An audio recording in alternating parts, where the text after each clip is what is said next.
लोकसभा चुनाव को लेकर मोतिहारी लोकसभा क्षेत्र से एनडीए प्रत्याशी के रूप में चुनाव लड़ रहे राधा मोहन सिंह के पक्ष में केसरिया में जनसभा को संबोधित करने पहुंचे मुख्यमंत्री नीतीश कुमार ने लालू प्रसाद पर जमकर हमला किया। नीतीश कुमार ने कहा कि भला कोई 9 बच्चे पैदा करता है क्या? उनको बेटा नहीं हो रहा था, सिर्फ बेटी हो रही थी, इसलिए 9 बच्चे पैदा किए। भ्रष्टाचार को लेकर नीतीश कुमार ने कहा कि उन लोगों पर कितना मामला है सब जानते हैं, लेकिन इतने दिनों तक सत्ता में रहने के बावजूद हम लोगों पर कोई आरोप नहीं है। नीतीश ने बिहारी टोन में कहा कि ये कांग्रेसी सब क्या बोलेगा, जातीय जनगणना तो हम लोग कराए हैं। नीतीश कुमार ने मीडिया पर भी चुटकी भरे लहजे में कहा कि विपक्ष वाले का तो न्यूज चलता ही है, थोड़ा हम लोगों पर भी ध्यान दीजिएगा। आपको बता दें कि राधा मोहन सिंह के लिए मोतिहारी के लिए केसरिया में जनसभा आयोजित की गई थी, जिसमें नीतीश कुमार के अलावा डेप्यूटी सीएम सम्राट चौधरी, संजय झा, जनक राम, विजय चौधरी पहुंचे थे। सम्राट चौधरी ने कहा कि देश के साथ साथ बिहार में सुशासन की सरकार है, यही वजह है कि लालू प्रसाद की बेटी विदेश से टूरिस्ट बनकर बिहार में आई है और चुनाव लड़ रही है। पक्का मकान नहीं मिल पा रहा। इंदिरा आवास के नाम पर पहले घर आते थे, कुछ ही घर आते थे, लेकिन जब नीतीश कुमार जी 2005 में बिहार की एनडीए के मुखिया बनकर आए तो एक पूरी व्यवस्था खड़ा किया और देश के यशस्वी प्रधानमंत्री जी ने भी तय किया 2014 के बाद इस देश में 4 करोड़ 21 लाख परिवार को पक्का मकान मिला शासन, और बिहार में अकेले 55 लाख, उसमें भी एक बड़ी हिस्सेदारी बिहार के मुख्यमंत्री नीतीश कुमार जी ने देकर इसको 60-40 के कंपोनेंट में तय करके बिहार के 55 लाख लोगों को पक्का मकान देने का काम किया है। और आगे मोदी जी ने तय किया है और हम एनडीए के एक साथी से आग्रह करेंगे, अगले साल विधानसभा का चुनाव हम लोगों का होने वाला है, लेकिन हम एनडीए के सभी साथियों से आग्रह करेंगे विशेष तौर जितने भी गरीब छूट गए उनका घर चिन्हित कीजिए। 3 करोड़ घर और पक्के मकान इस देश में बनने हैं। हम लोग टारगेट करके अगले चुनाव के पहले एक गरीब को पक्का मकान देने का काम खत्म करने का काम करें साथ। और साथियों, आप जानते हैं इस देश के विकास के लिए, समृद्धि के लिए लगातार देश के प्रधानमंत्री जी और मुख्यमंत्री जी लगातार काम कर रहे हैं।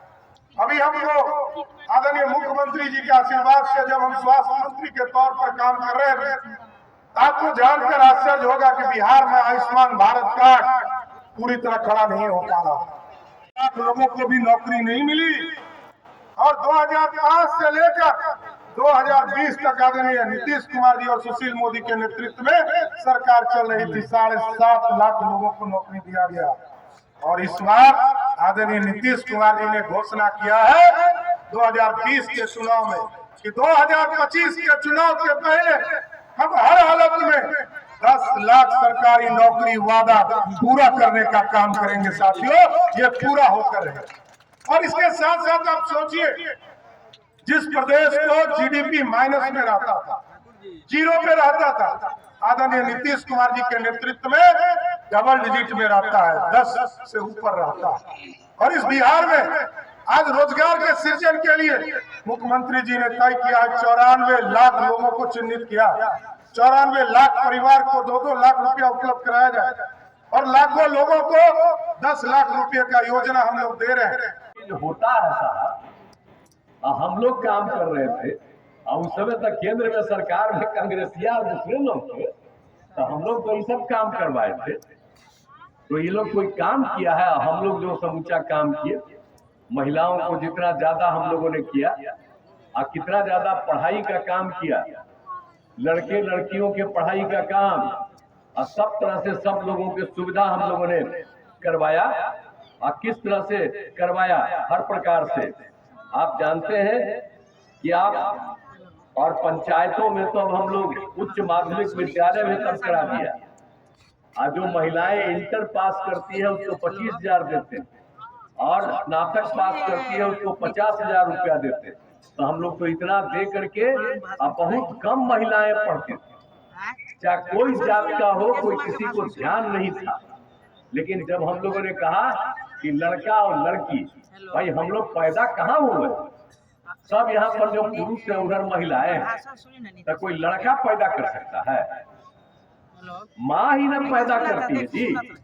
तो महिलाओं के लिए तो और ध्यान न देना चाहिए कि वो लड़का लड़की को पैदा करती है तो उसके लिए कोई काम नहीं। तो हम लोगों ने कितना काम किया कि महिलाओं का कितना उत्थान हो, तो कितना ज्यादा उत्थान हो गया, और हर प्रकार से सब लोगों को काम।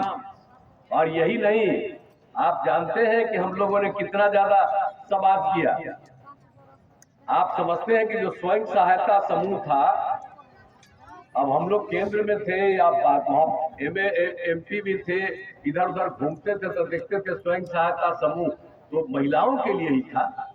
तो दूसरे राज्यों में महिलाएं रहती थी, लेकिन जब हम लोग 5 में आए, अब बिहार में घूमते रहे, देखे, हम कहें कि भाई जो यहाँ स्वयं सहायता समूह है उसमें बहुत कम महिलाएं। तब हम लोगों ने क्या किया, हमने कहा ठीक नहीं है, उसकी संख्या हम खूब बढ़ाएंगे। तो हमने वर्ल्ड बैंक से कर्ज लेकर के स्वयं सहायता समूह का पूरा विस्तार करवाया।